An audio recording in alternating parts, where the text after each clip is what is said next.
This episode of Everly Heights Tales is brought to you by Envato Elements.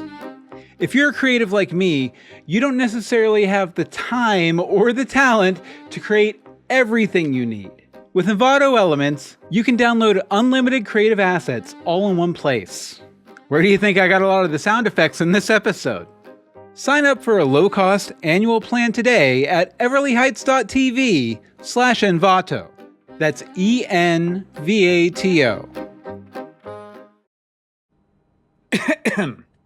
Okay. Make sure you get your drink.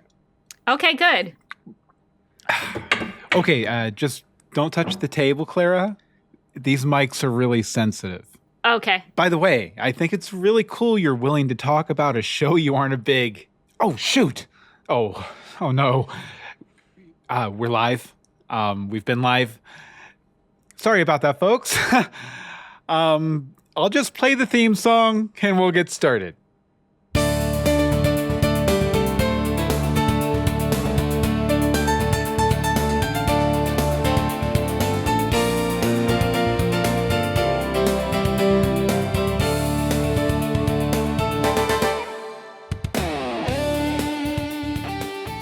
Greetings from Colta City.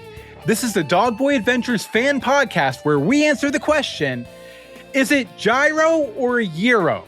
I'm your host, Jeremy Hahn, coming to you recorded live from the podcasting center of the Franklin W. Dixon Memorial Library here in the hometown that always pulls you back, somehow, Everly Heights, Ohio. Now, before we get into the recap of part 1 of Danger on Liberty Pier, I need to vent. Yep, it's time for another in a series of Jeremy's Dogboy Pet Peeves. Because I rewatched episode 3 of the Demon's Dare arc last night, and it's been eating a hole in my brain, man. I'm talking about the moment in the magic shop. You know the one. Bronson, our hero, the kid actually doing the work around the shop, is drowning in these nightmares about his parents' death. He's looking for a lifeline. He goes to Mr. Horum, the guy who's supposed to be the wise mentor, right? And practically begs for a straight answer on how to change what happened. Because as you all know, there's a lot of subtext here that Bronson can go back and maybe change that moment. And what does Mr. Horum do? Does he give him the truth? Does he explain the other lives or the other Horums he just admitted to seeing in his own head? No. He blows him off, tells him to go back to stocking the shelves. This is exactly what the adults in the room do when you tell them you're breaking. You come to them with a bleeding wound, heart in hand, and then they play you some 30-year-old country song about how scars make you stronger. Sorry. It's a rant, though, so expect me to be passionate. You know, I called this episode Mr. Horum Plays It Safe in my head. He's refusing to engage with Bronson's reality because acknowledging the truth would mean he actually has to do something to help the kid. I don't know, I find when we look at the people we're told to trust, the mentors, the experts, the ones who claim to have the answers, and we trust them enough to ask, am I going to be okay? They don't have the answers. Much like our beloved Bronson Black, aka Dogboy. It's up to us to seize the day and make our own luck. Right? Okay, I said the thing, enough bloviating. Let's get on with the show.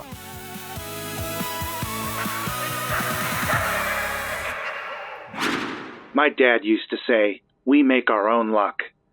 Guess it's time to prove it. So today is another installment in my ongoing series, Make Your Own Fan, where I talk about my favorite episodes of Dogboy Adventures and adjacent media with people who've never seen the show before. My aim? To get a fresh perspective on my favorite show while spreading the good news of Dogboy Adventures. And the person I'm experimenting with tonight is, well, awesome. I'd like to welcome Clara Danvers to Greetings from Colta City. Give her some woofs. Woof, woof, woof. Wow. Hey, Jeremy. I think you're pretty. I met Clara Danvers a couple weeks ago when I went to a free improv class down at Cornerstone Theater to help boost my podcasting skills. People recommend them. At least you weren't there because you like improv. Ugh. Oh, come on. Improv's pretty cool. I tolerate it. Clara, what's so bad about improv? The people mostly. And the jokes. I liked watching you do it, though. You were so physical. Thanks. Physicality is my speciality. Okay, Clara, well, we're diving in today to talk about a very special story, Danger on Liberty Pier, the big 2-part adventure from Season 2. Let's get started with one of our patented, rhyming episode summaries. With Mayor Lane on the hunt, can Dogboy hide low? Will the cops be misled by a flowery throw? Can Bronson learn tricks from his boss who is witty? Will those tricks be the ones that work in the city? A Liberty Pier shooting goes horribly right. Is Stonehouse a boss who planned out the night? A kiss from Cindy is nothing to fear. Mysteries abound. In Danger on Liberty Pier. Part 1. Sorry, there was no good way to make that last part rhyme. I thought you did great. Thanks. I write one of these every week. That's nifty. Nifty? Sounds like somebody took a trip down the river of time. Huh? You'll get it later. Okay, Danger on Liberty Pier, Part 1.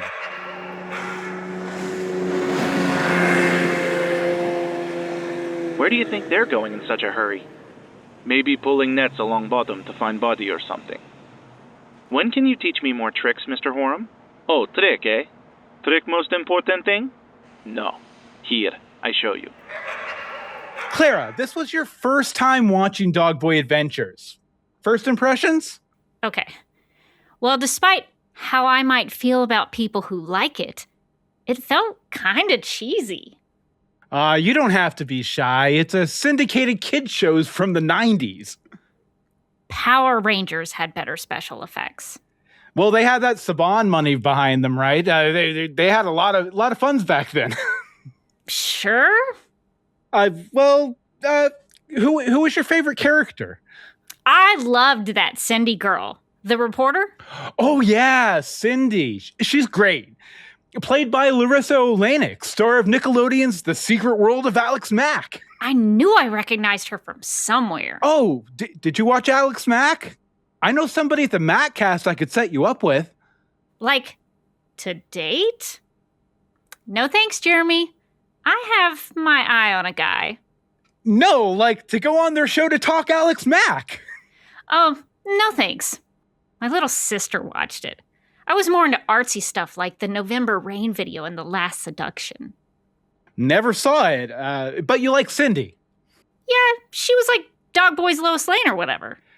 Cindy is not like Lois Lane, thank you very much.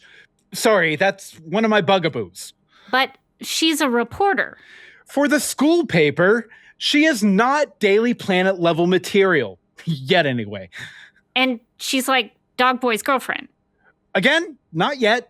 But soon, yeah. And she's kind of plucky? Willing to go up against the powers that be for the greater good? Sure, that's what makes her a great... That's Lois Lane, dude. Okay. I admit I see the similarities. Oh, it's okay.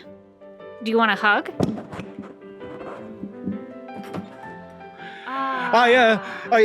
They won't be able to hear you over here. Get back to your microphone. Oh, sorry. I mic people for musicals down at the theater. I should know better. It's just hard to remember we're recording something here in this cozy little booth. Blackout curtains on the window. With a big red sign on the door telling people to stay out. Yeah, the podcast studio here at the library is really pro. They even pre-record Love at Night here sometimes for the radio station. It makes me sound like I know what I'm doing, right? Yeah, you know exactly what you're doing. Thanks. Oh, okay, so this episode... Sorry, I need to get a drink here. Hold on. Okay, so this episode opens up with Dogboy hiding behind a trash can, hiding out from the cops after the stunning season 1 finale. What happened at the end of season 1? Well, I'd get into it, but really, it doesn't really matter. The writers kind of did their own thing in season 2. It doesn't really connect to the overarching plot of the show much. More of a bottle episode where we get a bunch of backstory that becomes important later, I guess. So, like, the writers wrote the whole first season of the show without knowing where they were going? Right. Yeah, fair criticism. One I've brought up myself several times as a lifelong fan.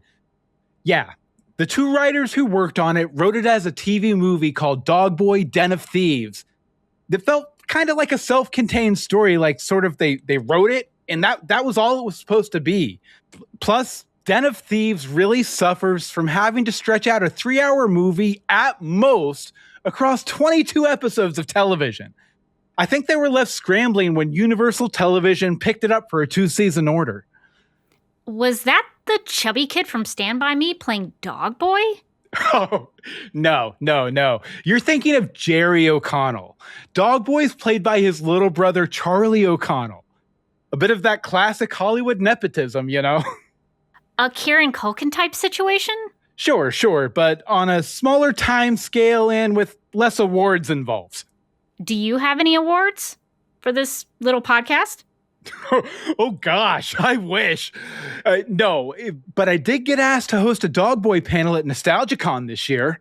Rumor is there's a production company using my panel to gauge interest in more Dogboy stuff. So, if this little podcast helps me get more Dogboy stories to watch, that's all the award I need. Aw, that's so sweet. You don't think it's corny?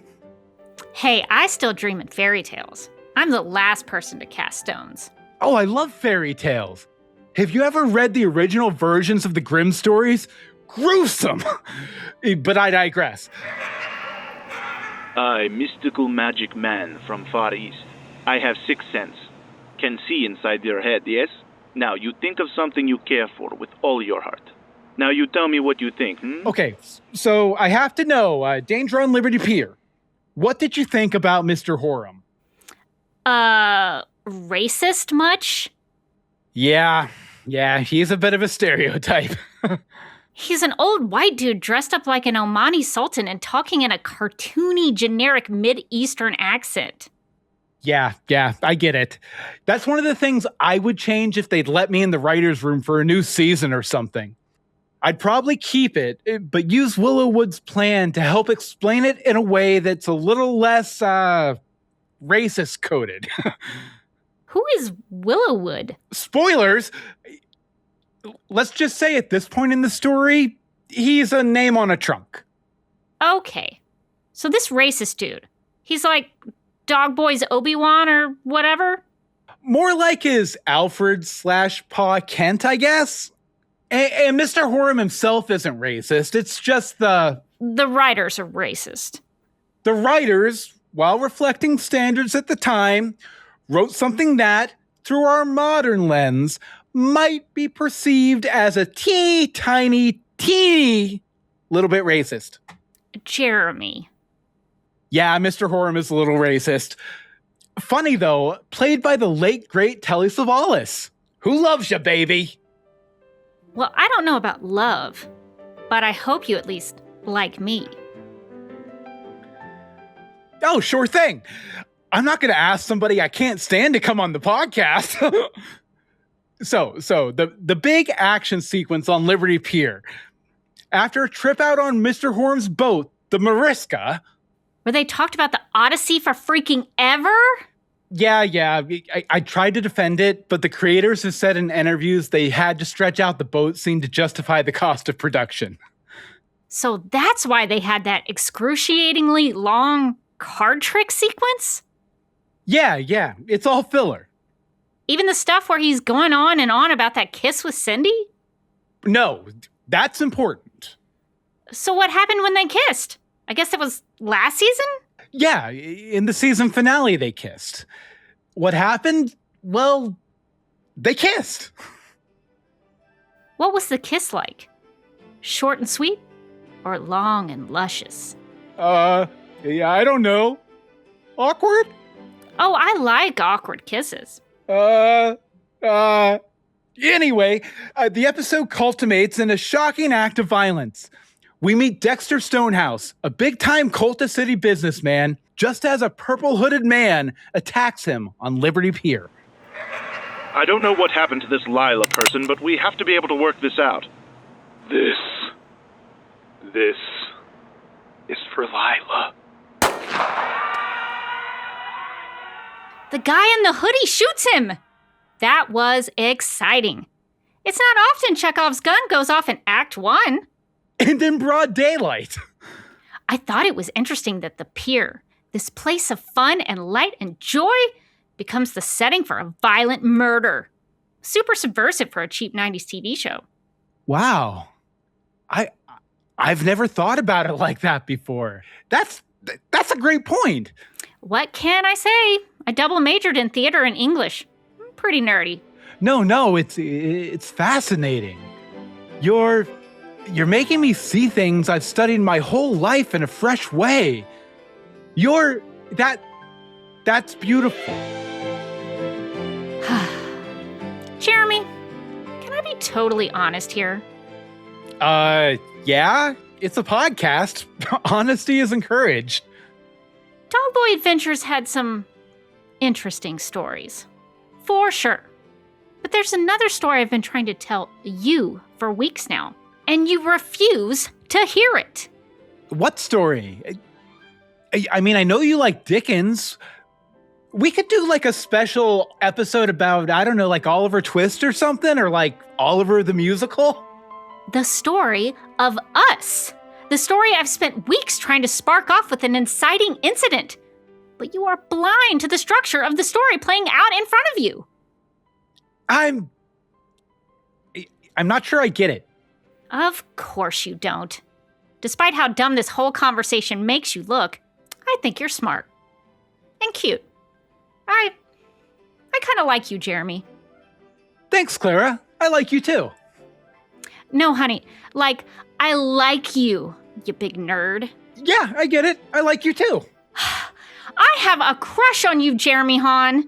A big, high school-style, melodramatic, Shakespearean Cornerstone Theater stage-worthy crush. Oh. Thanks. Thanks? That's all I get is thanks for bearing my soul here? No, this is awkward. I didn't realize that. No, duh. I've had a hard life. More than I really talk about here on the pod. I guess I just don't expect things to go my way. Why would a girl I think is pretty cute have a crush on me of all people, you know? It's gotta be a prank. Did my rival fan podcast, the Dog Pod, put you up to this? This is what I get for hosting that Dogboy Podcasters Roundtable. You think I'm cute? Yeah. Well, I think you're cute too. Even with the glasses and the messy hair? Even with that funky, faded Dogboy t-shirt that has to be 10 years old. Closer to 20. I bought it at Gadzooks. Where? Never mind.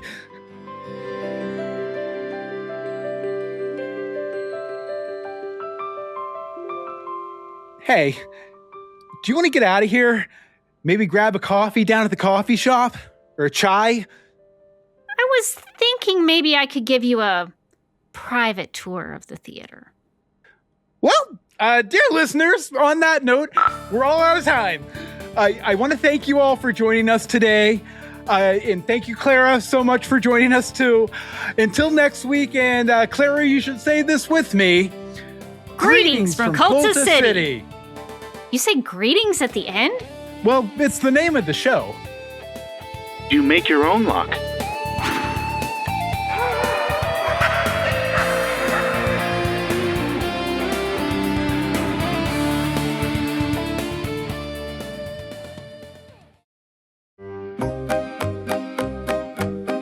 Now, the curtain hasn't quite fallen yet. We'll pause to fill you in on another fantastic Everly Heights tale, and then I'll be back to step out from the wings and talk about the story you just heard. See you in a minute.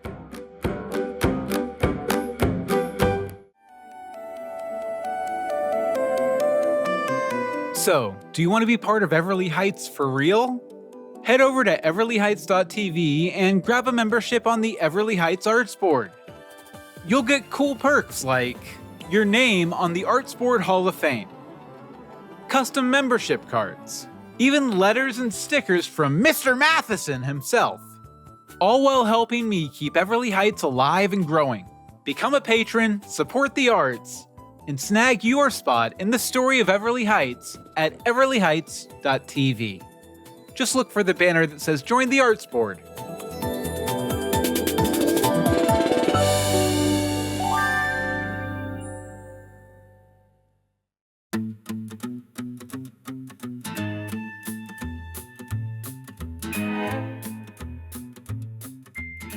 Hey, this is Bill Meeks, and welcome to the aftershow. I hope you enjoyed Make Your Own Luck. It's very much based on my life as a fan podcaster, from Greetings from Storybrooke to Legends of Gotham to We're So Lost and everything in between, and my podcasting partner in my relationship with her, who also happens to be my wife, Anne-Marie DeSimone. But my co-star of the episode was Rebecca Johnson, who I've been doing podcasting stuff with for years. You might know her from her fan podcast, Supergirl Radio, or from my last audio drama, The Fakist, where she was my co-lead, playing LeAnne Snyder. Anyway, I hope you enjoyed this conversation, which is mostly two fan podcasters talking shop, but a conversation with Rebecca is always a lot of fun. Enjoy! So, Rebecca, this Greetings from Colta City isn't your first fan podcast. Why don't you give our listeners a little background on your fan podcasting experience? Because that's how we met, right? Through fan podcasting. That is true. I probably started getting into podcasts around 2009. I listened to a show called The Lost Podcast with Jay and Jack. And I was just a listener. I really enjoyed the podcast and the way that they had listener feedback and the theories they discussed. And it really inspired me to try that with my own friends, because I would watch an episode of Lost on ABC and have these great discussions, often very deep philosophical discussions with my friends. And I thought, well, everyone should hear this, of course. And so we started dipping toes into, how does a podcast work? How do we do this? How do we record it? How do we distribute it? And so I kind of played around with that for a little bit. Then about 2011, I actually wanted to try it for real, like make it really good. And so I started a Once Upon a Time podcast called Operation Cobra Podcast. And I did that with my friend Monica for a good bit of it. But then I had guests come on, some of my friends come on and do that. Yeah, I was going to say, that's how we met. Right. Because we were the podcast across the lake from you guys. I think you guys started the first season. We came in on the second with Greetings from Storybrooke. You might recognize that name from the episode we just did. Greetings from Colta City is kind of a callback to Greetings from Storybrooke. Yeah, I found out about you guys through a podcasting roundtable, which is also mentioned in the script, that the Once podcast had put together of all these Once Upon a Time podcasters. And so a bunch of great Once Upon a Time podcasters. I'm Daniel J. Lewis from Once Podcast. I'm Bill Meeks from Greetings from Storybrooke. And I'm Rebecca Johnson from Operation Cobra Podcast. I got kind of plugged in with you all. And then to reach across the aisle to some other people, over the summer after season 1, I believe, I wanted to record some dramatizations of fairy tales. And so I had asked you to record one because I thought you had a really good recording voice and you seemed animated enough that you could do it. And so you graciously did that for me. And so ever since then, we've kind of tried to collaborate on things and sort of get in on each other's projects. And so I'm very grateful that you continue to still want to include me in things. I had completely forgotten that you asked me to do that, but I remember that now. Yeah. Well, I remember you had me do something similar for your current show that we should probably plug here too, Supergirl Radio, where there was a lot of there's a character who's half man, half horse in the Superman mythos, Supergirl mythos called Comet, and you did an episode of all like what dramatized fan fiction of Comet. Yeah, so we did a fan listener contest. We were going to give some things away, and so people wrote in some fan fiction that they wanted to about the Supergirl TV show. And I think our one rule is that somehow in the story it had to include Comet the Superhorse, so they could write whatever crazy fan fiction they wanted to. They just had to include him in some way. And so then, of course, we narrowed it down to our favorites, and then we had a third party person vote on, pick the best one, and so we picked a winner. But yeah, so we had you do that. But then I don't know if you remember, there was also a Supergirl comic book story set on New Year's Eve that she interacted with Deadman, I believe, and so you played Deadman for us as well. Oh, yeah, I remember. Yeah, it was like from the 70s or 80s, wasn't it? Yeah. Supergirl, I think, was supposed to still be dead at the time, but they sort of referenced that maybe Deadman was seeing a dead Kara Zor-El. So it's a great story if people have never read it. Christmas is not my favorite time of year. Too much goodwill floating around. Not enough for me to do. Too much time to be alone. Tried visiting my old circus friends one year. Felt like the bloody specter at the banquet. They've all had too much weirdness in their lives as it is.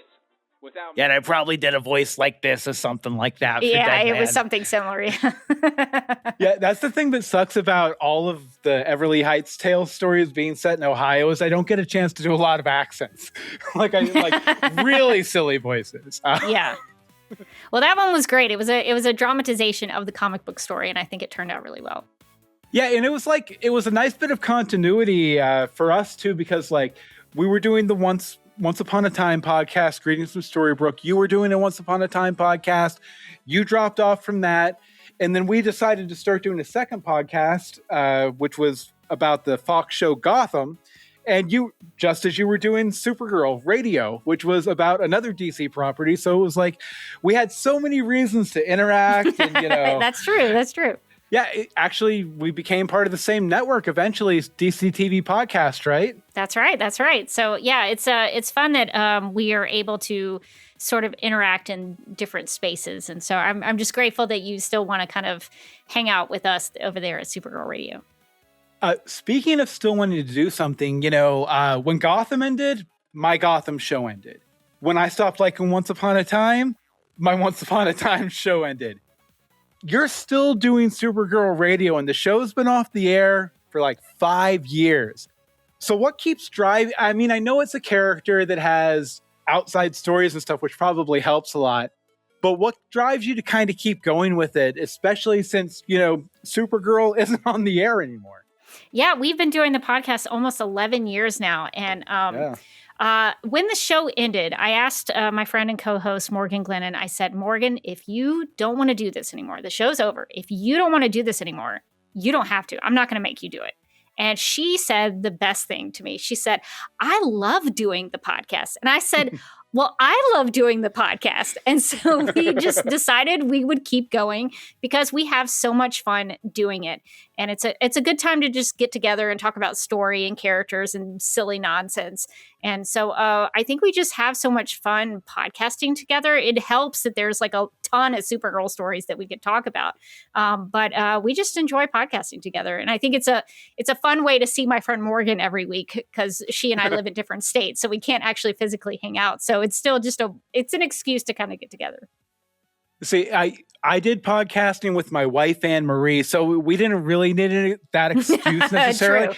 We really enjoyed doing it, but we don't miss I won't speak for Anne Marie. I don't miss the homework of doing the show every week, having to watch the episode twice, do notes, compile listener voicemails, all that kind of stuff. I don't miss that at all. I do miss hopping on live for an hour and a half every week and interacting with the chat room and actually feeling like someone's absorbing what I'm doing in the moment. I come from a theater background, an improv background. That live performance aspect is the one thing I don't necessarily like so much about doing an audio drama. Yeah, we still do a lot of homework. We still have to read a comic book story or watch a show or a movie, and sometimes we don't like them. We watched the entire movie set of movies of the Tomorrowverse, which is an animated version of like Crisis on Infinite Earths, and most of it did not make any sense. And we watched every ding dang thing that was in the universe. But some of the things that we don't like end up being some of our best episodes. So yeah, we do still have homework, but we're a little loosey goosey about it now. We're not as hardcore as we were about it when the TV show was on the air, but I think we still have a good time.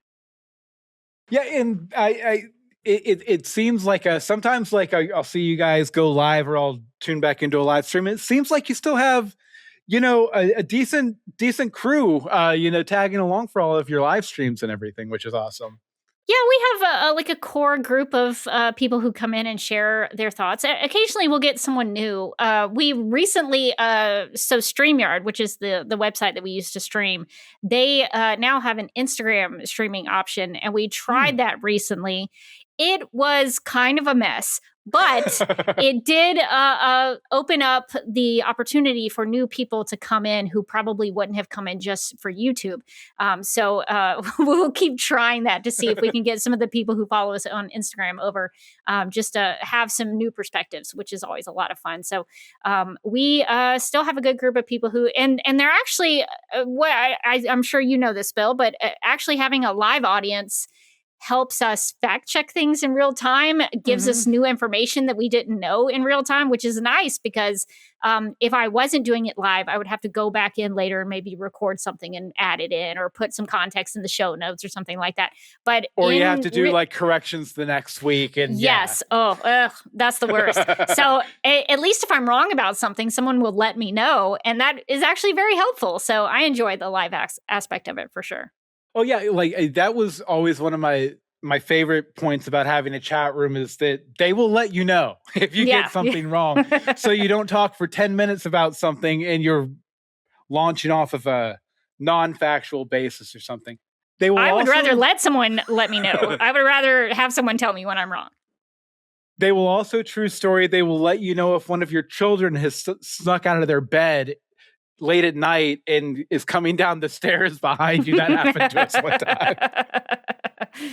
All bets are off with a live production. So my character in this story, Jeremy, is a total fanboy, but he also has, and we've been talking about them a little bit, fans of his Dogboy podcast. A lot of fan podcasters I've known say, we don't have fans. We are fans. We have listeners. What's your take, and what are some of your more memorable fan podcast encounters or podcast fan encounters? That's such an interesting question. I usually try to refer to the people who listen to us or watch us or join us for live streams as listeners, viewers, things like that. But I suppose they could be fans of Supergirl Radio, fans of our podcast, because I'm a fan of other podcasts. I would say that about myself, that I was a fan of the Lost podcast with Jay and Jack. So I'm sure there are some fan aspects to some of the people who listen to us.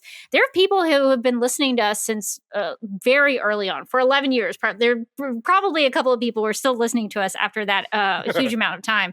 And we've had some really cool interactions. I've gotten people have sent us stuff to thank us for the podcast. They'll send us little. I actually have this poster that someone sent of all Supergirl drawings. And nice. I got a note. I just have this laying around. It's a note from one of our listeners, Paula from 2024. She said, "Dear Rebecca and Morgan, I'm sending this poster of Supergirls with Nicola Scott's autograph as a thank you for all the years being the absolute champions of our Girl of Steel, for the laughs, the company, and all your hard work to produce every episode of Supergirl Radio with such care and passion." That's very encouraging to me, that people who do have listened to us for a long time, they don't necessarily listen for like the TV show anymore, but they kind of just like us, they wanted to stick around because they have so much fun listening to the podcast. Yeah. So I think those kinds of interactions are some of my favorite, because those are people who genuinely like what we do. And I don't want to say like something pompous, like we make a difference in their lives. But for some people, it's a nice relief to listen to something funny where they enjoy laughing and maybe learning something as they go with it. So there are people, I think, who still just listen to us because they enjoy the content. So we've had some really good listener interactions. We used to do live streams where some of our listeners would come on and talk to us. And I would like to get back to that, maybe have something like that moving forward. But those are the kinds of interactions. Sometimes I don't have a lot of like physical in-person ones. Although I did during Dragon Con one year, I sat next to this guy in like a DC Marvel trivia, game panel or something. I was just sitting next to this guy, and I introduced myself, and so we got to talking, and I said something to him like, "Yeah, I do a podcast," and he was like, "What's it about?" And I said, "It's about Supergirl," and he looked at me, and he sort of like studied me a little bit, and I said, "Yeah, it's called Supergirl Radio." And he said, "I'm Daryl." And I was like, "You're Daryl?" And so I did meet, just like accidentally meet one of our listeners at Dragon Con one year. So sometimes more often than not, we get the mail in kind of stuff from our listeners, but every now and then I'll get these random like in-person meeting of our listeners and viewers. Yeah, we had some cool experiences like that too, especially when we were living in Orlando and we had our Disney World passes, our annual passes. Like we would run into employees there who would like, because a lot of times, because it was like this old ratty shirt, I had my Greetings from Storybrooke t-shirt. I'd wear that to the park a lot. And invariably someone would, "I listened to your show. I love that show. That's cool. Bill and Anne Marie." And we were like, "Oh, that's nice." Give us some credit in front of the kids, Well, that's awesome because I think that it's gratifying, I think, as a podcaster because you do put in a lot of hard work. And so then getting to interact with the people who actually consume what you're doing, I think it's very encouraging. Because we were doing the Once Upon a Time show and we lived right near Disney World, we ended up getting to like have meetups with listeners and stuff too. Like Josh Phelps was one of our listeners on Greetings from Storybrooke, and we got to meet up with him a few times and, pal around and get drinks and stuff. And, it was a good time. It was a good time. I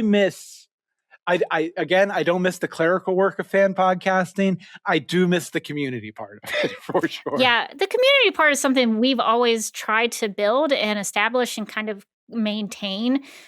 We don't have Disney World interactions, but every year I go to Metropolis, Illinois for Superman Celebration just to make my presence known, really as a Supergirl fan, to make sure there is Supergirl representation there.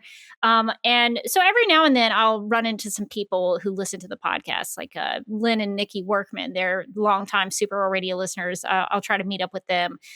We have a listener who is a scientist, Dr. Nicole Green. I've met up with her at Superman Celebration a couple of times. And then a couple of years ago, there was Erin who was there. And so she went up to go meet Nicole Maines, who was there. And so just happened to run into her at that point. And so every now and then at Superman Celebration, I might see someone just because specifically that would be where a Supergirl fan might be. So that we don't have Disney World. It's very different in Metropolis, Illinois, which is really, it sounds like Metropolis might be a big city, but it's really more of like a Smallville, Kansas kind of small town atmosphere. Although technically wasn't Metropolis, Illinois, weren't they originally going to make that the Superman theme park and then it got canceled or something? Yes. So that was, it was halted because of the gas shortage that happened sometime, I think, in the 70s. So they had big plans. They had, famous DC people make up sketches of what the park would look like. They had print ads in the DC Comics of the time. In the Bronze Age DC Comics, they had "Coming Soon, Superman Land," or whatever it was they called it. And then I was like, "Superman Land? I never heard of that. Let me go see what happened." Oh, it got canceled. It would have been awesome. But I don't know if that's ever going to happen. But I think, Six Flags owns DC stuff now. So I wish they would take that and do some of the DC stuff a little better over there. But I guess, pretty soon that might be Netflix owns Six Flags, owns Warner Brothers. Like, who knows where it's going to end up. I don't know if Netflix World is ever going to happen, but maybe they need to think about it. Nice. All right, Rebecca. Well, I want to thank you so much for both joining me for this after show and recording the episode with me. If people want to follow what you're up to, we've probably already kind of given a major plug for it, but go ahead and let people know where they can find you. Sure. I don't know why you keep bringing me back as an actress, but I'm always happy to try my best. And so thank you for letting me be part of your Bill Meeks universe. I only work with people who bring the heat, and Rebecca, you bring the heat. That's very kind. I appreciate your encouragement. If people want to listen to Supergirl Radio, you can go to supergirlradio.com. We're on all the podcasting feeds. So anywhere you listen to podcasts, we are there. We also live stream usually on Tuesday nights at 9 p.m. Eastern on youtube.com/DCTV podcast. Or you could try us on Supergirl Radio on Instagram. We'll see if we can get this to work a little smoother. That's kind of it. So please, even if you don't like Supergirl, even if you've never read a Supergirl comic, even if you've never watched any of the movies or seen the TV shows, come and join us. We just have a good time, and we just like to hang out. So I think anybody, even if you didn't like Supergirl, you would probably enjoy Supergirl Radio. Absolutely. And I mean, and if you don't enjoy Rebecca Johnson, get out of my podcast. I don't want you here. Even if you don't like Rebecca Johnson, Morgan Glennon is the reason to listen to Supergirl Radio. So come for Morgan, even if you don't like me. And that'll do it for this week. Make sure to like and subscribe on Apple Podcasts, Spotify, give us a good rating, and we'll see you next week for a whole new story. But just remember, even if you have a podcast recording scheduled in the studio at Franklin W. Dixon Memorial Library, and you go out of town, something is still going to end up pulling you back. Good night. This town has a gravity that pulls you by your jeans. It's a half-remembered feeling of some place you've always been. You can try to drive away, but the roads turn you around, 'cause every exit starts a ticking clock till the magnet pulls you back.